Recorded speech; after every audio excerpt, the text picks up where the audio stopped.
ल है साथीहरू, अब चाहिँ केराको सिजन पनि आइसक्यो, 30 नजिकै। अनि हजुरहरूलाई केरा चाहिन्छ भने हजुरहरूले सम्पर्क गर्न सक्नुहुन्छ। हेर्नुहोस्, हाम्रो बारीमै अर्ग्यानिक केराहरू यति राम्रो छ साथीहरू। हेर्नुहोस्, चाहिन्छ भने हजुरहरूले केरा लिन सक्नुहुन्छ, आउन सक्नुहुन्छ है। अनि गुर्बाकोट अनि सारे सानो थग्लिनी भन्छ यहाँ चाहिँ। अनि हेर्नुहोस्, असाध्यै राम्रो छ है साथीहरू। ल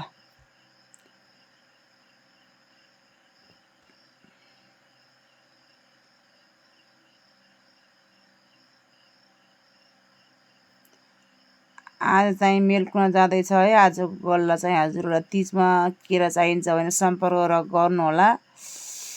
अनि मेरो फेसबुक आइडीलाई पनि फलो गर्नुहोला। हेर्नुहोस्, केराबारी मात्रै छ हाम्रो।